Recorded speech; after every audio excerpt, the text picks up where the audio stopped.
Maya Chen had built her empire one line of code at a time. At 34, she owned the fastest-growing cybersecurity firm on the West Coast, employed over 200 people, and had contracts with tech giants that most entrepreneurs could only dream of. Her fingerprints were on security systems protecting millions of users worldwide, yet she could still remember the sting of being called the family disappointment. Before we jump back in, tell us where you're tuning in from, and if this story touches you, make sure you're subscribed, because tomorrow I've saved something extra special for you. The invitation to Westfield High's 15th reunion arrived on expensive cardstock embossed with gold lettering that seemed to mock her with its pretentious elegance. Maya had thrown it in the trash twice before finally fishing it out and marking her calendar.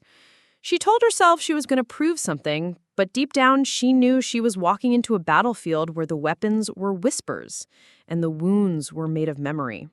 Westfield Academy sat perched on a hill overlooking the valley like a monument to privilege, its red brick facade and ivy-covered walls unchanged since Maya had graduated. The parking lot gleamed with luxury vehicles that cost more than most people's homes, a parade of success measured in German engineering and Italian leather. Maya pulled up in her modest Tesla, a choice that reflected her values rather than her bank account, and felt the familiar weight of not quite fitting in. The grand ballroom buzzed with the particular energy of people performing their best lives for an audience of ghosts. Crystal chandeliers cast warm light over faces that had aged into their features, some gracefully, others bearing the marks of years spent chasing validation. Maya smoothed her simple black dress and stepped inside, immediately scanning the crowd for familiar faces, while hoping to avoid the one that mattered most. She found her old friend Jessica near the dessert table, looking radiant in a way that suggested genuine happiness rather than careful construction. They embraced with the warmth of people who had maintained their friendship despite geography and busy lives, and Jessica immediately launched into updates about her veterinary practice and her recent engagement to a marine biologist she had met during a sea turtle rescue. "I can't believe you actually came," Jessica said, her eyes bright with mischief. "Last I heard, you were avoiding anything that might put you in the same room as Marcus." Maya felt her stomach tighten at the mention of her brother's name. Marcus Chen, 2 years older and infinitely more charming, had always been the golden child who seemed to glide through life on a combination of natural charisma and strategic networking. While Maya had spent her teenage years debugging code and building computers from spare parts, Marcus had been class president, debate team captain, and the kind of person who made friends effortlessly and kept them for life. "He's here?" Maya asked, though she already knew the answer from the way conversations seemed to orbit around a particular corner of the room. Jessica nodded toward the bar area where a crowd had gathered, their laughter carrying across the music like a familiar melody. "Holding court as usual. Did you know he just made partner at Blackstone and Associates? Dad must be thrilled." Maya knew. The announcement had been the centerpiece of her dad's last 3 phone calls, delivered with the kind of pride that had always been reserved for Marcus's achievements. Dr. James Chen, a cardiac surgeon whose own success had been built on precision and perfectionism, had never quite known what to make of his daughter's unconventional path. Technology was important, certainly, but it lacked the prestige of law or medicine, the traditional markers of success that their immigrant parents had sacrificed so much to make possible for their children. As if summoned by her thoughts, Marcus appeared at her elbow with the smooth confidence that had always been his superpower. He looked exactly what he was. Successful attorney in a suit that cost more than some people's monthly rent, his smile practiced, and his handshake firm enough to convey authority without crossing into aggression. "Maya," he said, and there was genuine warmth in his voice that made her defenses waver. "I wasn't sure you'd show up. You always hated these kinds of things." "Still do," she admitted, accepting the glass of wine he offered. "But sometimes you have to face the music." They fell into the easy rhythm of sibling conversation, catching up on mutual friends and carefully avoiding the topics that had driven a wedge between them over the years. Marcus talked about his recent victory in a high-profile corporate case, the kind of work that made headlines and established reputations. Maya shared updates about her company's latest contracts, though she could see his attention wandering as she explained the intricacies of blockchain security protocols. The trouble began when they were joined by a group of their former classmates, people who had known them both when success was measured in grade point averages and college acceptances rather than profit margins and partnership tracks. The conversation flowed easily at first, covering marriages and divorces, career changes, and unexpected twists of fate that had shaped the 15 years since graduation. Then someone mentioned the Hartwell case, a massive data breach that had dominated tech news for months and resulted in congressional hearings and regulatory changes that were still rippling through the industry. Maya had been one of the expert witnesses called to testify, her analysis of the security failures helping to expose a pattern of negligence that had put millions of users at risk. "That was incredible work," said David Park, who had become a financial journalist and covered the hearings for a major publication. "Your testimony was what finally got them to take responsibility. I heard the settlement was north of $50 million. Maya felt a flush of pride that was immediately tempered by awareness of Marcus's silence. Her brother had always been generous with praise for others, but when it came to her achievements, his responses tended toward polite acknowledgement rather than genuine celebration. "It was a team effort," Maya said diplomatically. "The lawyers did the heavy lifting in terms of making the case compelling to a jury." "Don't be modest," David insisted. "You basically rewrote the playbook for how we think about corporate accountability and data security. That's not team effort, that's leadership." The group murmured agreement, and Maya felt the familiar discomfort that came with being the center of attention. She had always preferred to let her work speak for itself, but moments like this reminded her how much she had accomplished despite starting with none of the advantages that had seemed to come so naturally to Marcus. "Speaking of leadership," Marcus said, his tone carrying just enough edge to cut through the warm atmosphere, "I hope you're being careful not to let success go to your head. The tech industry has a way of making people think they're changing the world when they're really just pushing pixels around." The comment landed like a slap disguised as advice, delivered with the kind of smile that made it impossible to call out without seeming oversensitive. Maya felt the familiar heat rise in her cheeks, the same feeling she had experienced countless times growing up when Marcus would undercut her achievements with observations that were technically supportive, but emotionally devastating. "I think protecting people's personal information is a little more significant than pushing pixels," she said carefully, trying to keep her voice level.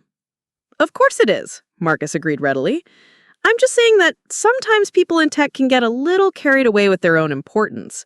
Remember when you spent that whole summer convinced you were going to revolutionize social media? You built that platform that was going to make everyone more authentic online, and then you couldn't get more than 50 users to sign up?" The laughter that followed was uncomfortable, the kind that, despite its basic tenure, always seemed to expect more for its quarter. Preparing and narrating this story took us a lot of time, so if you are enjoying it, subscribe to our channel. It means a lot to us. Now back to the story. Happens when people recognize cruelty but don't know how to address it. Maya remembered that summer project with painful clarity. She had been 19, full of idealistic energy, and convinced that technology could solve problems that were fundamentally human. The platform had failed, not because the code was bad, but because she had underestimated how much people enjoyed the performance aspects of social media that she was trying to eliminate. "That was 15 years ago," she said quietly. I know, Marcus said, his tone suggesting fond indulgence rather than genuine respect. "I'm just saying that some of us learned early on to temper our expectations. Law might not be as glamorous as tech, but at least we know what we're capable of achieving." The group began to disperse, sensing the tension and looking for easier conversations elsewhere. David squeezed Maya's shoulder supportively as he left, but the damage was already done. Maya stood there feeling exposed and diminished, reduced once again to the little sister, whose big dreams were charming but ultimately unrealistic. "You know what your problem is?" Marcus continued, his voice dropping to the intimate register he used for delivering painful truths. "You've never learned to be realistic about your limitations. You keep swinging for the fences when you should be playing small ball." Maya felt something snap inside her chest, a tension that had been building for years finally reaching its breaking point. She looked at her brother, really looked at him, and saw not the successful attorney or the golden child, but a man who had built his sense of self-worth on making others feel smaller. "My limitations?" she repeated. Come on, Maya, you're 34 years old running a small tech firm in a market dominated by giants. You're never going to be Google or Amazon, so why keep pretending? There's nothing wrong with being a medium fish in a medium pond. It's actually kind of pathetic how you keep reaching for something that's obviously beyond your grasp. The word hung in the air between them like a curse. Pathetic. Maya felt it settle into her bones, joining all the other cruel assessments that had accumulated over the years. She was pathetic for dreaming too big, pathetic for believing in her own potential, pathetic for not accepting the limitations that others had placed on her story. But something else was happening too, a cold clarity that cut through the emotional fog like a blade through silk. Marcus had made a mistake, and Maya suddenly knew exactly how she was going to make him pay for it. The weeks that followed the reunion felt like preparation for war, though Maya told herself she was simply conducting business as usual. She threw herself into work with renewed intensity, reviewing contracts and analyzing market positions with the kind of focus that had built her company from a one-woman operation into a major player in the cybersecurity space. Her office occupied the top floor of a converted warehouse in the Arts District, its floor-to-ceiling windows offering a panoramic view of the city skyline. The space reflected Maya's aesthetic: clean lines, natural materials, and technology integrated so seamlessly that it felt almost invisible. Her team of engineers and analysts worked in open pods that encouraged collaboration while maintaining the kind of quiet intensity that produced breakthrough innovations. Maya had always prided herself on creating a different kind of workplace, one where hierarchy was flatter and success was measured in problem-solving rather than politics. Her employees stayed late not because they were afraid of disappointing their boss, but because they were genuinely excited about the challenges they were tackling. It was the kind of environment that attracted top talent who had grown tired of corporate bureaucracy and wanted to work somewhere that felt more like a mission than a job. The morning after the reunion, Maya called a meeting with her core leadership team: Sarah Martinez, her chief technology officer, and one of the most brilliant security architects Maya had ever worked with, David Kim, her head of business development, who had the rare ability to translate technical concepts into language that executives could understand and budgets could support. And Jennifer Walsh, her legal counsel, whose background in both technology law and corporate strategy had saved them from countless pitfalls that had destroyed other promising startups. They gathered in the conference room that Maya used for sensitive discussions, a space designed to prevent electronic eavesdropping and ensure that confidential conversations remained private.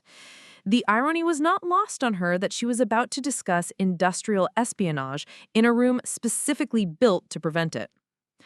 "I need you to run a comprehensive audit of our client relationships," Maya told them without preamble. "Every contract, every communication, every interaction we've had with major corporate clients over the past 18 months. I want to understand the full scope of our business relationships and identify any potential vulnerabilities or conflicts of interest." Sarah raised an eyebrow. "That's a massive undertaking. Are we concerned about a specific threat, or is this general paranoia?" Maya had always been direct with her team, but this situation required a more delicate approach. She couldn't reveal her suspicions without evidence, and she couldn't seek evidence without potentially compromising the investigation she was planning. "Let's call it strategic due diligence," she said carefully. "We're growing fast, and I want to make sure we're not exposed in ways we haven't considered. Jennifer, I'm particularly interested in any legal challenges or disputes that might be brewing with clients who have connections to major law firms." Jennifer's expression sharpened. As a former corporate attorney herself, she understood the implications of that request. "Are you thinking someone might be using legal leverage to pressure our business relationships?" "I'm thinking we should be prepared for any possibility," Maya replied. "The cybersecurity space is getting more competitive, and some of our competitors have deep pockets and sophisticated legal resources. I want to make sure we're not vulnerable to the kind of pressure campaigns that have been used against other tech companies." David leaned forward, his expression serious. "Maya, if you know something specific, we need to address it directly. Playing defense without understanding the threat is like trying to solve a puzzle with half the pieces missing." Maya appreciated his directness, but she also knew that premature disclosure could undermine everything she was trying to accomplish. Marcus was too smart and too well-connected to leave obvious evidence of wrongdoing, and any investigation would need to be conducted with surgical precision to avoid alerting him to what she had discovered. "Give me 2 weeks," she said finally. "Run the audit, document everything, and then we'll reassess based on what we find. I have a feeling that some patterns are going to emerge that will clarify the situation considerably." Over the following days, Maya began her own parallel investigation, using skills she had developed during her early years in cybersecurity when part of her job had involved tracking sophisticated hackers who left minimal digital footprints. She started with Marcus's law firm, Blackstone and Associates, researching their client base and recent cases to understand the scope of their corporate relationships. What she found was both impressive and troubling. Blackstone specialized in corporate defense work, representing companies that were facing regulatory scrutiny, shareholder lawsuits, or competitive challenges that required legal resolution rather than market-based solutions. They were the kind of firm that companies called when they needed problems to disappear quietly and permanently, using legal tools and procedural maneuvers that kept messy disputes out of the headlines.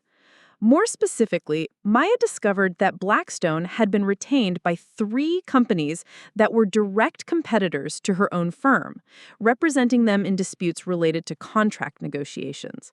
Her firm had been competing with these 3 companies for major clients in the past 18 months. Negotiations and intellectual property claims. The work appeared to be routine corporate legal support, but the timing was suspicious.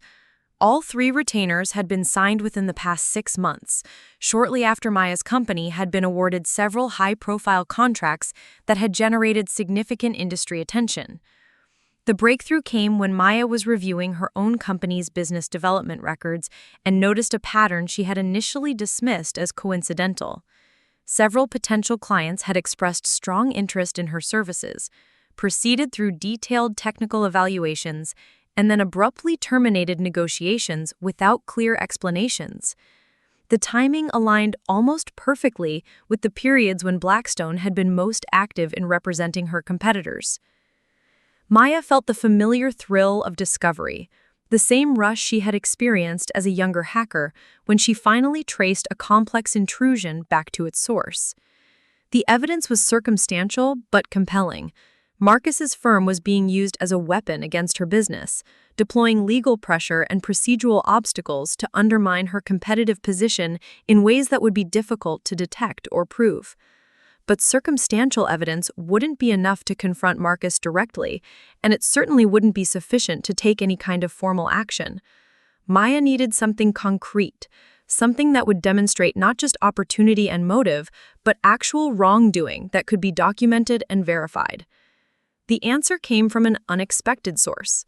Jennifer had been conducting her own research into the legal challenges Maya had requested, focusing on potential vulnerabilities in their client relationships and contract structures. During that process, she had discovered that one of their former employees, a business development manager named Tom Richardson, who had left 6 months earlier under circumstances that had seemed amicable at the time, was now working for a consulting firm that provided strategic services to law firms engaged in complex corporate disputes. "I think Tom might have been a plant," Jennifer told Maya during a private meeting in her office. "His background checks were clean and his references were solid, but the consulting firm he joined specializes in gathering intelligence on technology companies for use in legal proceedings.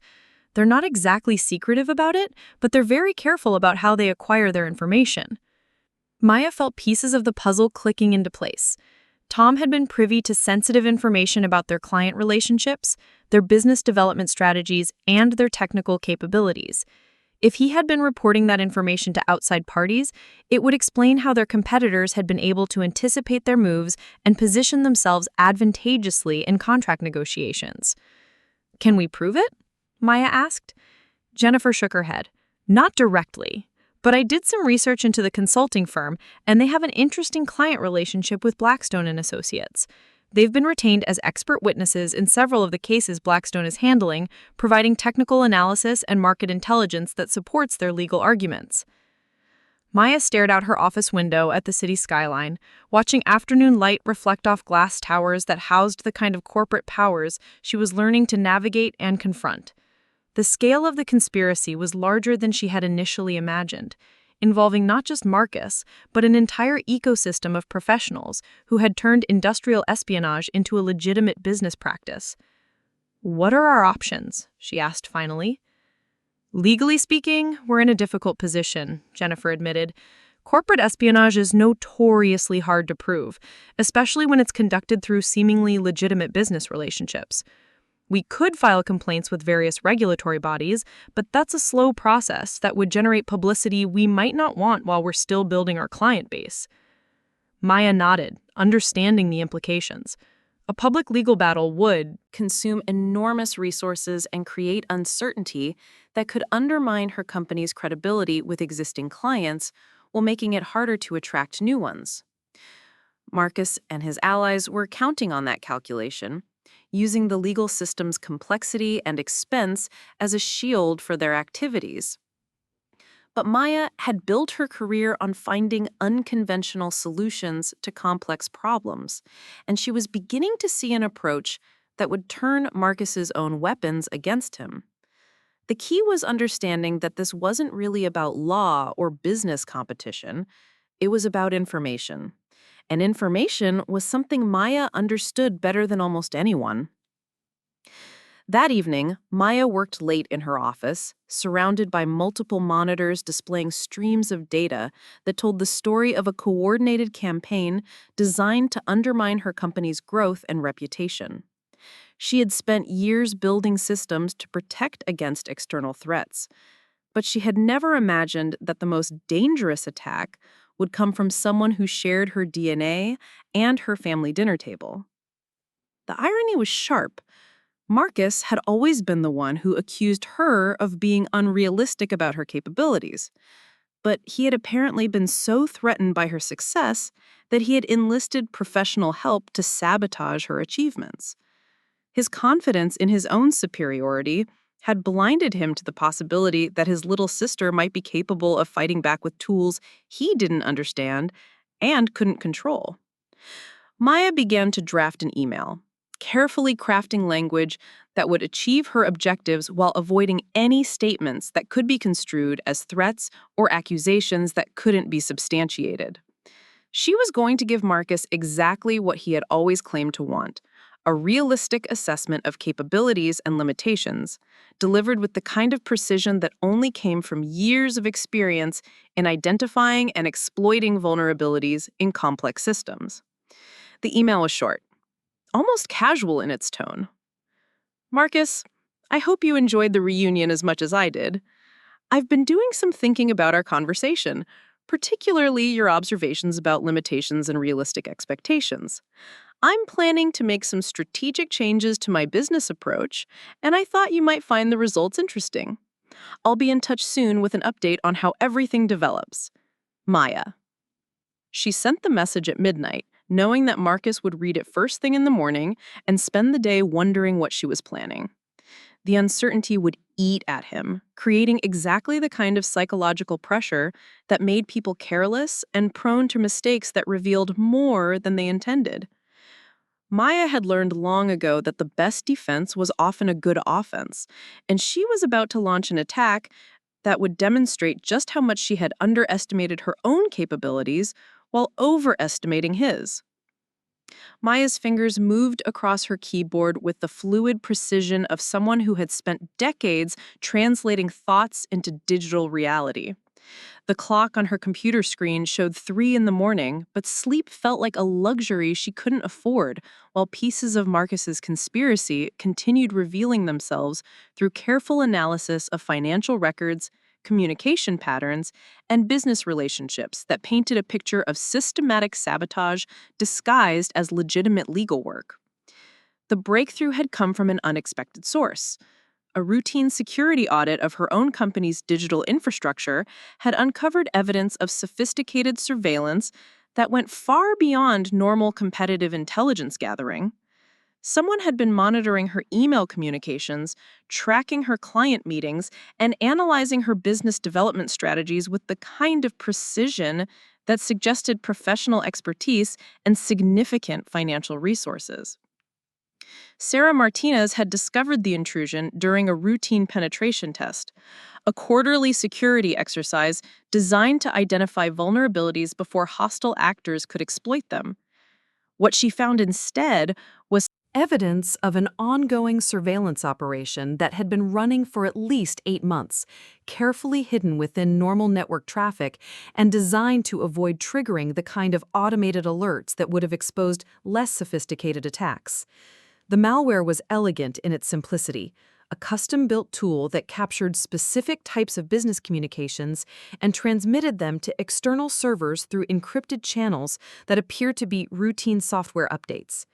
Maya recognized the craftsmanship immediately. This wasn't the work of amateur hackers or opportunistic criminals, but rather a professional operation conducted by people who understood both technology and law enforcement well enough to operate in the gray areas where corporate espionage intersected with legitimate business intelligence gathering. Maya had called an emergency meeting with her security team, convening in the secure conference room where sensitive discussions could be conducted without fear of electronic eavesdropping. The revelation that their own systems had been compromised created an atmosphere of controlled urgency as her team worked to understand the scope of the breach and develop countermeasures that would protect their ongoing operations.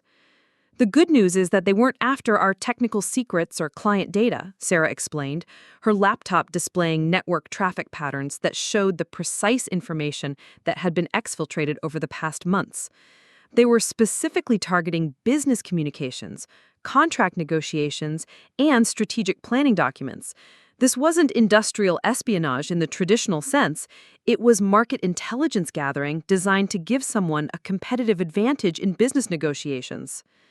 David Kim leaned forward, studying the data with the intensity of someone who understood how information could be weaponized in corporate environments.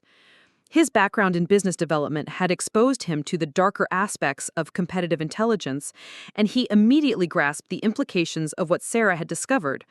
"Someone has been reading our playbook," he said grimly. "Every client meeting we've planned, every proposal we've submitted, every strategic initiative we've discussed has been compromised. They've essentially been playing poker while looking at our cards for the better part of a year." Jennifer Walsh was already taking notes. Her legal training focused on understanding the evidence requirements that would be necessary to pursue any kind of formal action against the perpetrators.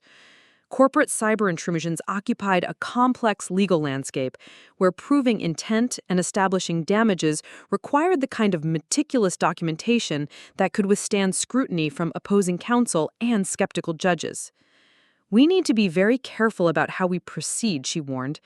"Gathering evidence of the intrusion is one thing, but connecting it to specific individuals or organizations requires a level of proof that's often difficult to obtain. Sophisticated actors use multiple layers of intermediaries specifically to insulate themselves from direct liability." Maya understood the challenge, but she also knew that Marcus's involvement created vulnerabilities that wouldn't exist in a purely professional espionage operation. Family dynamics introduced emotional elements that could lead to careless mistakes, and Marcus's confidence in his own superiority had always made him prone to underestimating opponents he considered intellectually inferior. "I want to trace the money," Maya told her team. Cyber surveillance operations require significant financial resources, and those resources have to flow through legitimate financial institutions that maintain records and comply with reporting requirements. If we can follow the funding trail, we might be able to establish connections that would be much harder to prove through technical evidence alone. The investigation that followed required skills that Maya had developed during her early career in cybersecurity, when part of her work had involved collaborating with law enforcement agencies to track sophisticated criminal organizations that used a technology to facilitate traditional crimes, like fraud, extortion, and money laundering. The techniques were similar, but the stakes were personal in ways that made every discovery feel like both vindication and betrayal. Maya began with Tom Richardson, the former employee whose departure had initially seemed amicable, but now appeared to be part of a larger strategy to infiltrate her organization. His employment record showed a pattern of behavior that was subtle but revealing. He had consistently requested access to information that exceeded his normal job responsibilities, had maintained unusually detailed notes about client interactions, and had scheduled personal meetings with business contacts at times that coincided with major contract negotiations. More damaging was evidence that Tom had been in regular communication with Strategic Intelligence Solutions, the consulting firm that provided market analysis and competitive intelligence to law firms engaged in complex corporate disputes. The communications had been conducted through encrypted messaging platforms that were designed to provide plausible deniability. But Tom had made the crucial mistake of using his company laptop for some of these exchanges, creating digital records that survived even after his departure. Jennifer had obtained subpoena power through a civil filing that alleged corporate espionage and sought damages for business losses resulting from the theft of confidential information.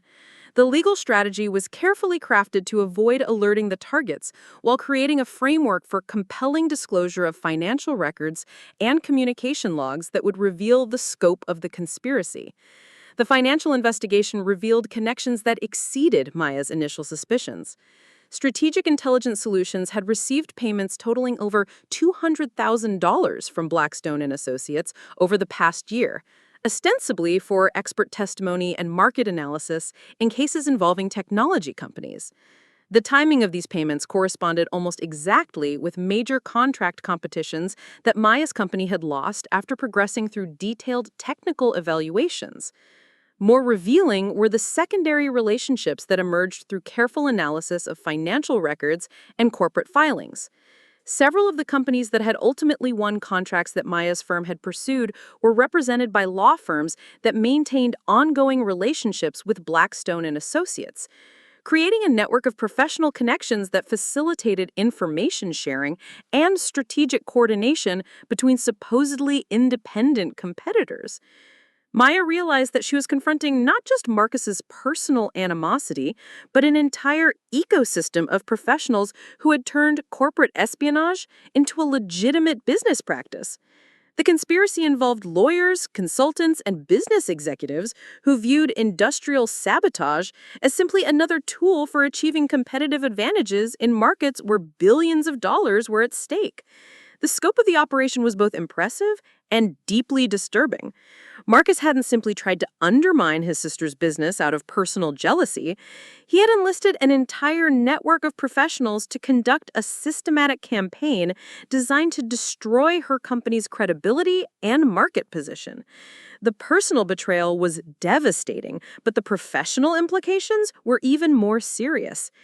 Maya spent sleepless nights reviewing evidence and planning her response, understanding that she had one opportunity to strike back effectively before Marcus and his allies could adapt their strategies to account for her awareness of their activities. The element of surprise was her primary advantage, and she needed to leverage it in ways that would expose the conspiracy while protecting her own business from retaliation. The plan that emerged was elegant in its simplicity and devastating in its potential. Consequences. Maya would use her technical expertise to gather evidence that went far beyond what traditional investigation methods could provide, while simultaneously positioning herself to deliver that evidence in ways that would maximize its impact on Marcus's career and reputation. The first phase involved deploying her own surveillance capabilities to monitor the communications and activities of the conspiracy members. Maya's cybersecurity expertise included sophisticated penetration testing tools that could be used to gather intelligence about hostile networks, and she began applying those capabilities to the digital infrastructure used by Blackstone and Associates and their collaborators. What she discovered exceeded her expectations. The law firm's internal communications revealed ongoing discussions about strategies for undermining technology companies that were competing for contracts with their corporate clients. The conversations were conducted with the casual arrogance of people who believed their activities were protected by attorney-client privilege and professional courtesy among members of the legal establishment. Marcus's role in these conversations was central and damning. Email chains showed him providing detailed information about Maya's business strategies, her client relationships, and her technical capabilities to colleagues who were representing competing firms in contract negotiations. He had been systematically betraying confidential family conversations and using privileged information to orchestrate market disadvantages for his sister's company. More damaging were recorded phone conversations that Maya obtained through careful exploitation of voice-over internet protocol systems that the law firm used for client communications. The recordings captured Marcus explicitly discussing strategies for destroying Maya's reputation in the technology industry, including plans to generate negative publicity about her company's security practices and reliability. In one particularly revealing conversation, Marcus discussed his long-term strategy for driving Maya out of business entirely. His goal was not simply to win individual contract competitions, but to systematically undermine her credibility to the point where major clients would be reluctant to work with her company at all, minimizing the risk of retaliation against her business or her employees. The turning point came when Maya discovered that Marcus had made arrangements to expand the surveillance operation to include monitoring of her personal communications and activities outside of work. The invasion of privacy crossed legal lines that transformed what had been primarily a civil matter into potential criminal activity, creating opportunities for law enforcement involvement that would significantly escalate the consequences for everyone involved in the conspiracy. Maya found evidence that private investigators had been hired to monitor her daily routines, her social activities, and her personal relationships. The surveillance included sophisticated technical measures like GPS tracking devices placed on her vehicle and audio monitoring equipment installed in public places where she regularly conducted business meetings. The discovery was both violating and empowering. Marcus had overreached in ways that provided clear evidence of criminal behavior while demonstrating the depth of his obsession with controlling and undermining her success. The personal surveillance created legal vulnerabilities that extended far beyond the corporate espionage activities, giving Maya leverage that could be used to protect her business while ensuring serious consequences for the people who had targeted her. Maya realized that she now possessed evidence of a criminal conspiracy that involved multiple felonies, including wire fraud, computer intrusion, and violation of privacy laws that carried significant penalties, including potential imprisonment for the principals involved. The evidence was comprehensive, well-documented, and obtained through methods that would withstand legal scrutiny while exposing activities that would destroy the careers and reputations of everyone who had participated in the operation. The final phase of evidence gathering involved careful coordination with law enforcement agencies that specialized in white-collar crime and corporate espionage.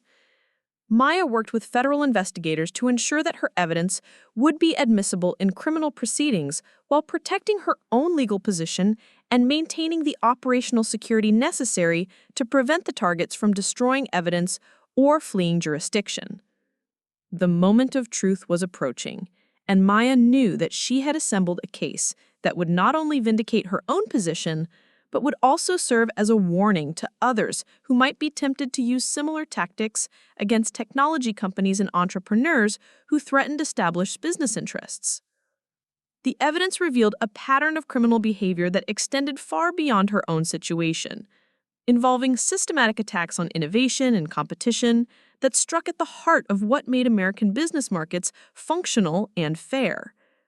Maya scheduled a meeting with Marcus under the pretense of discussing a potential business collaboration, suggesting that she had been reflecting on his advice about being more realistic about her company's limitations and wanted to explore opportunities for cooperation rather than competition. The invitation was crafted to appeal to his ego while concealing the true purpose of the meeting, which was to confront him with evidence of his criminal activities in a controlled environment where his reactions could be documented and witnessed. The meeting was scheduled for a neutral location, a private dining room at an upscale restaurant that provided both privacy and security while ensuring that any conversations would be conducted in a professional environment. Maya had arranged for discreet recording equipment that would capture the encounter while remaining undetectable to Marcus, ensuring that his responses to the evidence would be preserved for later use in legal proceedings. Maya spent the final days before the confrontation reviewing every piece of evidence and preparing for all possible responses that Marcus might have to the revelations she was planning to present. understood that this meeting would determine not only the future of their sibling relationship, but also the trajectory of her business career and the consequences that Marcus would face for his systematic betrayal of family trust and professional ethics. The evidence was overwhelming, the legal framework was solid, and the timing was perfect. Maya had spent months gathering ammunition for a war she hadn't started, but was determined to finish on terms that would demonstrate exactly how much Marcus had underestimated his little sister's capabilities.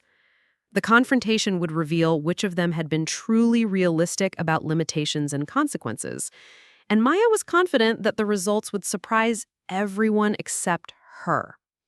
The restaurant Maya had chosen for the meeting occupied the top floor of a converted warehouse in the financial district, its floor-to-ceiling windows offering panoramic views of the city skyline that stretched toward the horizon like a promise of endless possibility. The private dining room she had reserved was elegant without being ostentatious, furnished with dark wood and leather that conveyed serious business intent while maintaining the kind of neutral atmosphere that wouldn't distract from the conversation she was planning to have. Maya arrived 30 minutes early, using the time to conduct final equipment checks and review her notes one last time. The recording devices were invisible, integrated into her briefcase and jewelry in ways that would capture high-quality audio without creating any visual evidence of surveillance. She had learned from Marcus's own playbook, using sophisticated technology to document conversations while maintaining plausible deniability about her true intentions. Jennifer Walsh was positioned at a nearby table in the restaurant's main dining room, ostensibly conducting a business lunch with a client, but actually serving as backup in case the confrontation with Marcus escalated beyond what Maya could handle alone. Federal investigators were monitoring the situation from a discreet location, ready to intervene if necessary while maintaining operational security that would protect the ongoing criminal investigation. Marcus arrived precisely on time, his appearance reflecting the confidence of someone who believed he was being invited to discuss surrender terms, rather than facing exposure of his criminal activities. He wore an expensive suit that emphasized his successful attorney image, and his manner was relaxed in the way that suggested he viewed this meeting as confirmation of his intellectual superiority over his sister. "Maya," he said warmly, settling into the chair across from her, "I have to say, I was surprised by your invitation. Not unpleasantly surprised, just unexpected. You've always been more inclined to fight than negotiate." Maya smiled thinly, recognizing the subtle insult embedded in what appeared to be a compliment. Marcus had always been skilled at delivering criticism through observations that seemed supportive on the surface, but carried implications that undermined confidence and self-worth. "I've been doing a lot of thinking since our conversation at the reunion," she replied carefully. "Your comments about limitations and realistic expectations really resonated with me. I realized that I might have been approaching business challenges with more emotion than strategy." Marcus nodded approvingly, his expression suggesting satisfaction that Maya's psychological manipulation had achieved its intended effect. He had always believed that Maya's success was based more on luck and timing than genuine capability, and her apparent willingness to acknowledge limitations confirmed his assessment of her character. "That's very mature of you. I know my observations at the reunion might have seemed harsh, but sometimes we need outside perspective to see our own blind spots clearly. The technology sector can be particularly seductive for people who mistake early success for permanent advantage." Maya felt the familiar anger rise in her chest, but she channeled it into the cold focus that had made her successful in an industry where emotional responses were often fatal to business objectives. Marcus was revealing exactly the arrogance and condescension that had motivated his criminal conspiracy, creating recorded evidence of his motives that would be valuable in both criminal and civil proceedings. "I've been reviewing my business relationships and trying to understand why some opportunities haven't developed as expected," Maya continued, watching Marcus's face for reactions that might reveal his awareness of her investigative activities. "It's been an interesting exercise in competitive analysis." Marcus leaned back in his chair, his posture suggesting comfort with the direction of the conversation. He had always enjoyed discussions where he could demonstrate his strategic thinking and business acumen, particularly when talking to Maya, whose technical expertise he had never fully respected despite her obvious success. Competition in professional services is brutal, he agreed. Law, technology, consulting, they're all industries where relationships and reputation matter as much as capability. Sometimes talented people fail to achieve their potential because they don't understand the broader ecosystem they're operating in. Maya nodded thoughtfully, recognizing that Marcus was providing valuable context for his own criminal behavior, while apparently believing he was educating her about business realities she had been too naive to understand. His confidence in his own sophistication was creating opportunities for him to incriminate himself in ways that would be difficult to explain or defend. "That's actually something I wanted to discuss with you," Maya said, opening her briefcase and removing a tablet computer that contained carefully selected portions of the evidence she had gathered over the past months. "I've been analyzing competitive patterns in my industry, and I've discovered some fascinating examples of how legal and consulting services can be used to influence business outcomes." Marcus's expression remained neutral, but Maya noticed a subtle tightening around his eyes that suggested increased attention and possible concern about where the conversation was heading. He was too experienced in corporate negotiations to reveal his thoughts openly, but his body language indicated that he was beginning to sense undercurrents in the discussion that he hadn't anticipated. "Legal strategy is certainly an important component of business competition," he said carefully. "Law, technology, consulting, they're all industries where relationships and reputation matter as much as capability. Sometimes talented people fail to achieve their potential because they don't understand the broader ecosystem they're operating in." Remain hidden. Sophisticated business networks are common in competitive industries, he said slowly. Legal representation creates legitimate channels for information sharing and strategic coordination. The key is ensuring that all activities comply with applicable regulations and ethical guidelines. Maya nodded as if accepting his explanation, while mentally noting that his response implicitly acknowledged the existence of the coordination she had illustrated. Marcus was being drawn deeper into admissions that would be difficult to retract if the conversation were ever scrutinized by investigators or opposing counsel.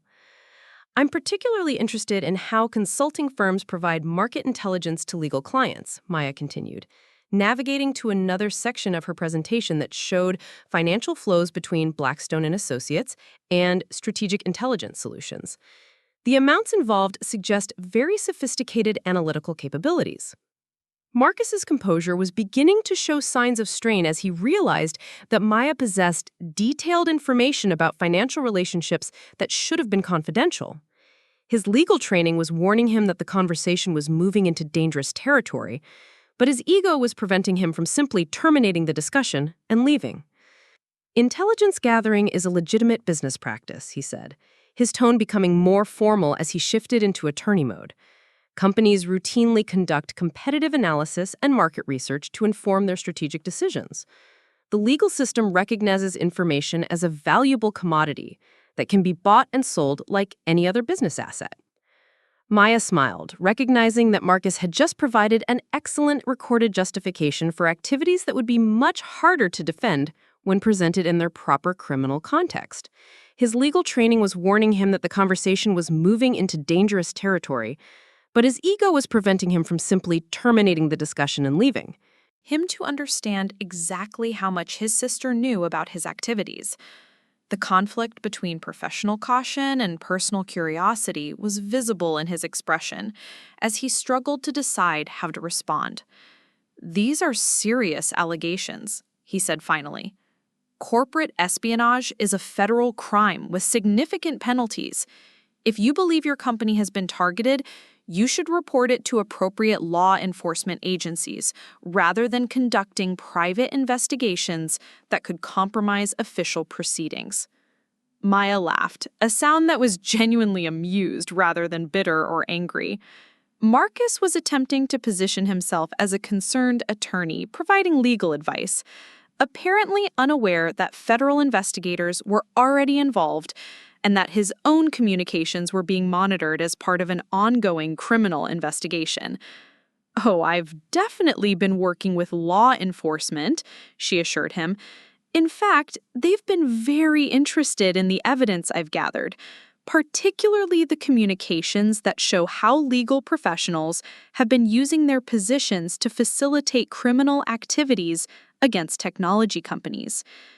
Marcus's composure finally cracked, his face showing the dawning realization that he was not having a business negotiation with his naive little sister, but rather a confrontation with someone who possessed evidence of his criminal activities and had the capability to use that evidence to destroy his career and freedom.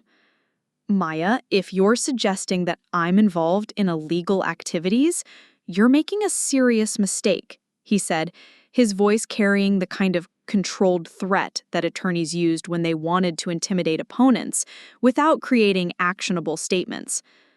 Accusations without proof can result in defamation liability, and I'm not going to sit here and listen to conspiracy theories based on circumstantial evidence and paranoid speculation. Maya had been waiting for this moment, the point where Marcus's arrogance would compel him to issue threats that would demonstrate his consciousness of guilt while providing additional evidence of his criminal intent. She activated the final presentation that displayed recorded conversations between Marcus and his co-conspirators, including explicit discussions of strategies for destroying her business and damaging her professional reputation. The recordings captured not only his criminal intent, but also his personal animosity, revealing the psychological motivations that had driven him to cross ethical and legal boundaries. Marcus listened to his own voice with the expression of someone watching his life and career dissolve in real time. The recordings were unambiguous evidence of criminal conspiracy, recorded through legal surveillance techniques that would be admissible in court and devastating to any defense strategy his attorneys might attempt to construct. "Where did you get these recordings?" he asked, his voice barely above a whisper. Maya closed the tablet and returned it to her briefcase, her manner suggesting that the presentation phase of their meeting had concluded and they were moving to the consequences phase. She had documented Marcus's reactions to the evidence, gathered additional admissions that would strengthen the criminal case, and positioned herself to deliver the final revelation that would demonstrate exactly how completely she had outmaneuvered him. "I got them through careful application of the cybersecurity expertise you've always dismissed as irrelevant to serious business competition," she said. "It turns out that technical skills can be quite useful when dealing with people who underestimate information technology capabilities." Marcus was quiet for several minutes, apparently processing the full implications of his situation and attempting to develop a response strategy that might salvage something from the disaster his arrogance had created. Maya could see him cycling through the stages of realization that often accompanied exposure of white-collar crimes: denial, anger, bargaining, and eventually acceptance of consequences. "What do you want?" he asked finally, his tone suggesting resignation rather than continued defiance. Maya had been anticipating this question, and her response was designed to demonstrate that she had moved far beyond seeking personal satisfaction or family reconciliation. The evidence she possessed created opportunities for achieving justice that extended beyond their sibling rivalry to address systemic problems in how corporate espionage was conducted and concealed. "I want you to understand that actions have consequences," she said. "You've spent years telling me that I was unrealistic about my capabilities and naive about business competition. Now you're going to discover what realistic consequences look like when someone with actual technical expertise decides to fight back against criminal conspiracy." Maya reached into her briefcase and removed a manila envelope that contained documents she had been saving for this moment. The papers inside represented the culmination of months of investigation and legal preparation, creating a framework for ensuring that Marcus and his co-conspirators would face appropriate punishment for their crimes, while protecting her company from future attacks. "These are copies of criminal complaints that have been filed with federal law enforcement agencies," she explained, handing Marcus the envelope. "Wire fraud, computer intrusion, violation of privacy laws, conspiracy to commit corporate espionage. The evidence supporting these charges includes your recorded conversations, financial records showing payments to co-conspirators, and technical documentation of surveillance activities conducted against my company. Marcus opened the envelope with shaking hands, his legal training allowing him to immediately recognize the serious nature of the charges and the strength of the evidence supporting them. Federal prosecutors rarely filed cases without overwhelming proof of guilt, and the documentation Maya had provided would make plea negotiations the only realistic option for avoiding lengthy prison sentences. But that's not the best part, Maya continued, her voice carrying satisfaction that was professional rather than personal. The investigation has revealed that your activities weren't limited to targeting my company. The surveillance and sabotage network you helped create has been used against multiple technology firms, creating a pattern of criminal behavior that transforms individual cases into a comprehensive prosecution of an entire criminal enterprise. Marcus looked up from the documents, his expression showing the horror of someone who had just realized that his attempts to destroy his sister's business had instead exposed him to federal racketeering charges that could result in decades in prison. The scope of the conspiracy he had joined was much larger than he had understood, and his role as a facilitator, rather than a principal, would not protect him from serious criminal liability. Maya, we need to talk about this situation, he said, his attorney instincts finally overriding his personal emotions as he began to understand the full legal peril he was facing. These charges are extremely serious, but there may be opportunities for cooperation that could mitigate potential penalties.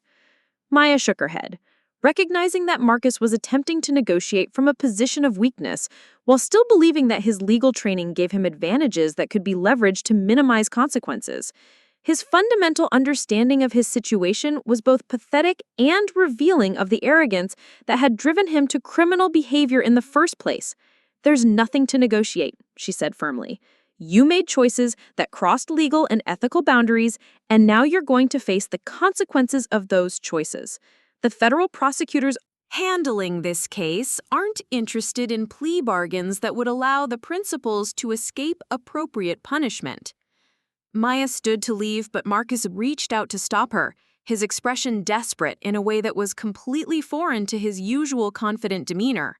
For the first time in their adult relationship, he was the one seeking help rather than offering condescending advice, and the role reversal was clearly devastating to his sense of identity. "Please, Maya, we're family. You can't destroy my life over business competition that got out of hand." Maya looked down at her brother, seeing not the successful attorney who had spent years undermining her achievements, but a man who had been undone by his own inability to accept that his little sister might be more capable than he was. The personal betrayal was profound, but the criminal conspiracy he had facilitated was much larger than family dynamics.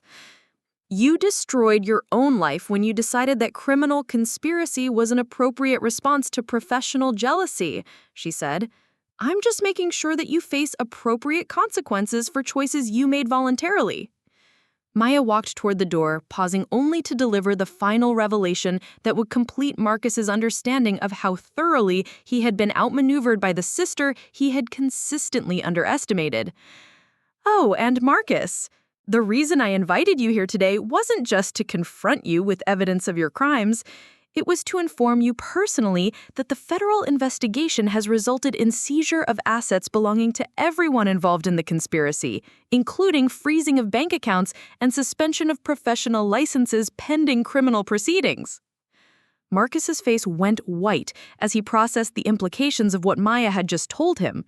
Asset seizure meant that his ability to pay for legal representation would be severely limited, while suspension of his law license would prevent him from practicing the profession that defined his identity and provided his income. "Your partnership at Blackstone and Associates was terminated this morning," Maya continued, "effective immediately. The firm received notice that you're the subject of a federal criminal investigation for activities that create liability exposure they're not willing to accept. I believe the technical term for your current employment status is pink slip." The phrase hung in the air between them like a perfectly executed checkmate, the culmination of months of careful planning and precise execution that had transformed Marcus's attempt to destroy Maya's business into the mechanism of his own professional destruction. The irony was exquisite. His efforts to prove his superiority had instead demonstrated his fundamental misunderstanding of his sister's capabilities and resources. Maya left the restaurant without looking back, knowing that Marcus would spend the next several hours attempting to contact attorneys who would be reluctant to represent someone facing federal racketeering charges with limited ability to pay legal fees. The arrogance that had driven him to target his sister's business had blinded him to the possibility that she might be capable of fighting back with weapons he didn't understand and couldn't control. The weeks that followed brought a steady stream of developments that confirmed the effectiveness of Maya's response to her brother's criminal conspiracy. Federal prosecutors moved aggressively against all participants in the surveillance network, using the evidence Maya had gathered to build cases that would serve as warnings to other professionals who might be tempted to use similar tactics against technology companies and entrepreneurs.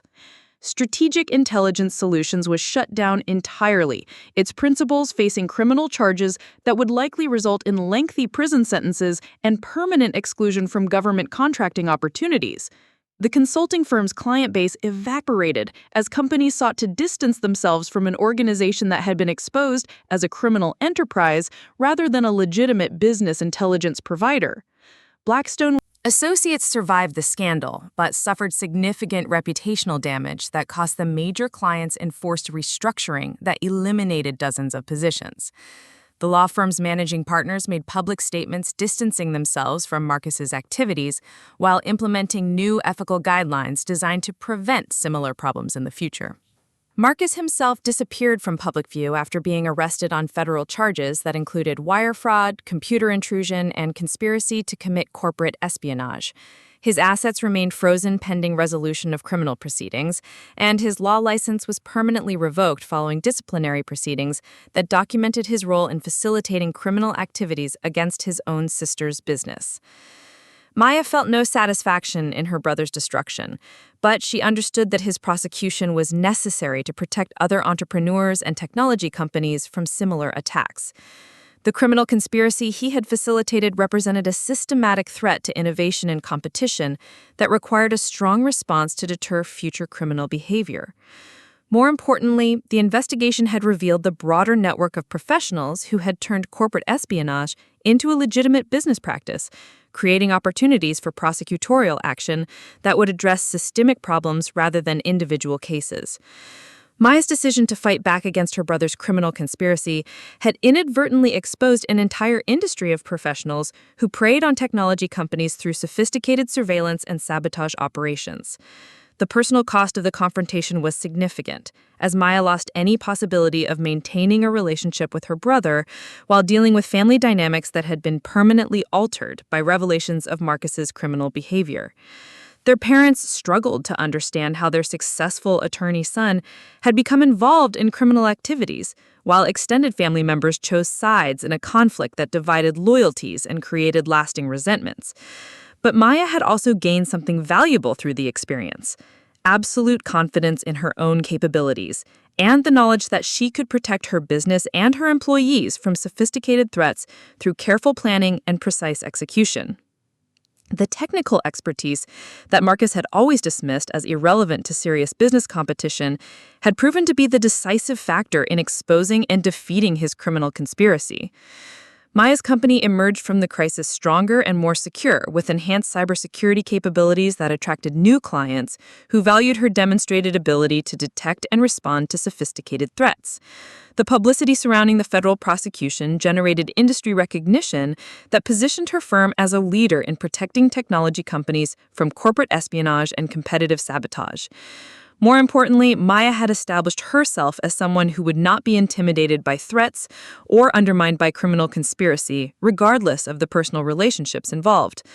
The technology industry took notice of her willingness to pursue criminal prosecution against family members who had crossed ethical and legal boundaries, sending a clear message that she would protect her business and her principles without compromise. The final chapter of the confrontation came 6 months later, when Marcus was sentenced to 8 years in federal prison after pleading guilty to charges that carried potential sentences of decades behind bars.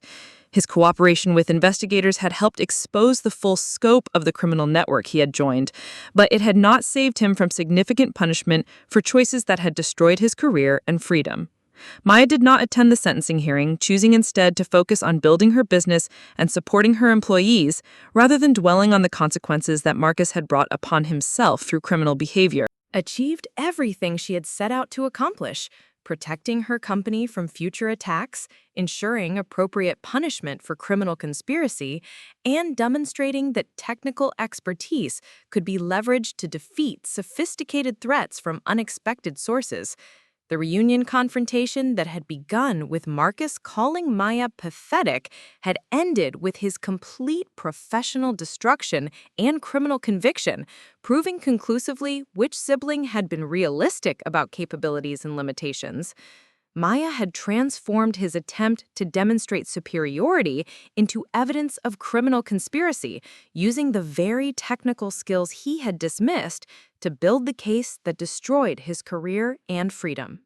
The experience had taught Maya that success was not just about building innovative technology or serving clients effectively, but also about protecting achievements from people who would use criminal methods to undermine competitors they could not defeat through legitimate means. Her brother's destruction served as a warning to others who might be tempted to target her business, while establishing her reputation as someone who possessed both the capability and the willingness to fight back against sophisticated threats. Maya returned to her office that evening, looking out at the city skyline through floor-to-ceiling windows that reflected the lights of a technology industry that was constantly evolving and adapting to new challenges. She had protected her company from criminal conspiracy and ensured appropriate consequences for family betrayal. But more importantly, she had proven to herself that she possessed the strength and capability to defend everything she had built against any threat that might emerge in the future. Up next, you've got 2 more standout stories right on your screen. If this one hit the mark, you won't want to pass these up. Just click and check them out.